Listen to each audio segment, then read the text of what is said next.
Saya Pina Ramadhani dari kelas PAI 1C. Di sini saya akan menjelaskan tentang adab membaca Al-Quran dan pembacaan isti'adzah serta basmalah. Lanjut, di sini ada adab membaca Al-Quran.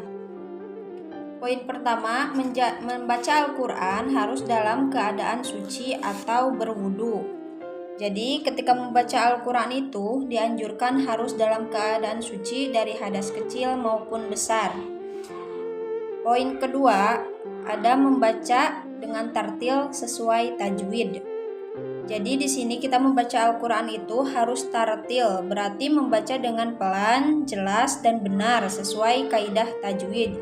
Tujuannya agar bacaan tidak salah makna dan lebih mudah difahami. Poin ketiga, ada menghadap kiblat. Menghadap kiblat bukan syarat wajib, tetapi termasuk adab yang baik karena menunjukkan sikap penghormatan dan kekhusyuan saat membaca Al-Quran. Poin keempat, ada memahami makna ayat. Jadi di sini kita tidak hanya membaca Al-Quran, jadi kita juga harus memahami makna ayat-ayatnya. Tidak hanya membaca lafadznya, tetapi juga berusaha memahami arti dan kandungannya ayat agar Al-Quran benar-benar menjadi petunjuk dalam kehidupan. Poin kelima, tidak berbicara atau tertawa. Jadi harus membaca Al-Quran itu harus khusyuk dan tidak tertawa atau bercanda. Poin keenam, harus mengamalkan isi yang ada dalam Al-Quran ya. Jadi di sini kita itu bukan cuma sekedar membaca, jadi kita juga harus mengamalkan isi dalam Al-Quran tersebut. Lanjut, berikutnya di sini ada pengertian isti'adzah. Isti'adzah adalah permohonan perlindungan kepada Allah dari godaan syaitan. Isti'adzah dibaca sebelum membaca Al-Quran agar hati dan pikiran terjaga dari bisikan yang mengganggu kekhusyuan. Bacaannya seperti ini. A'udzubillahi minasyaitonirrajim. Lanjut, di sini ada pengertian basmalah.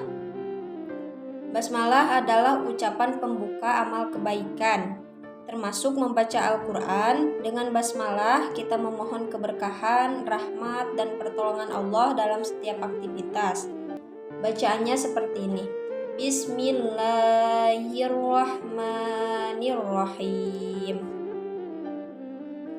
Lanjut, di sini ada isti'adzah dan basmalah di awal surat.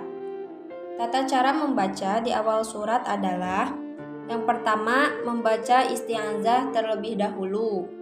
Dilanjutkan membaca basmalah, kecuali pada surat At-Taubah. Lanjut, bacaan di antara dua surat. Yang pertama, menyambung semuanya. Contohnya itu waladdallin, bismillahirrahmanirrahim, alif lam mim. Yang kedua, berhenti di akhir surat lalu sambung. Contohnya itu waladdallin, bismillahirrahmanirrahim, alif lam mim. Terus yang ketiga, membaca basmalah terpisah. Contohnya itu waladdallin, bismillahirrahmanirrahim, alif lam mim. Poin keempat, tanpa basmalah dari surah Al-Anfal ke At-Taubah. Contohnya itu ulaika humul mu'minuna haqqan bara'atun minallahi wa rasulih. Jadi tidak membaca basmalah. Lanjut, terakhir di sini ada basmalah pada surat At-Taubah. Surat At-Taubah tidak diawali dengan bacaan basmalah. Surat At-Taubah adalah satu-satunya surat dalam Al-Quran yang tidak diawali dengan bacaan Bismillahirrahmanirrahim. Para ulama sepakat bahwa basmalah tidak dibaca baik saat memulai surat ini maupun ketika melanjutkan bacaan dari surat sebelumnya. Berkaitan dengan konteks peperangan, Surah At-Taubah banyak membahas tentang pemutusan perjanjian dengan kaum musyrik, teguran keras terhadap orang-orang munafik, perintah berjihad dan sikap tegas dalam mempertahankan agama. Sementara itu, basmalah mengandung makna kasih sayang dan rahmat Allah, sehingga dianggap tidak sesuai jika diletakkan di awal surah yang bernuansa ketegasan dan peringatan. Dianggap lanjutan dari surat Al-Anfal. Menurut sebagian besar ulama, surah Al-Anfal dan At-Taubah memiliki tema yang saling berkaitan, yaitu tentang peperangan dan hukum-hukum jihad. Karena keterkaitan ini, At-Taubah dipandang sebagai lanjutan dari surah Al-Anfal, sehingga tidak dipisahkan dengan basmalah. Inilah sebabnya ketika berpindah dari Al-Anfal ke At-Taubah, bacaan langsung dilanjutkan tanpa basmalah. Sekian dan terima kasih. Wassalamualaikum warahmatullahi wabarakatuh.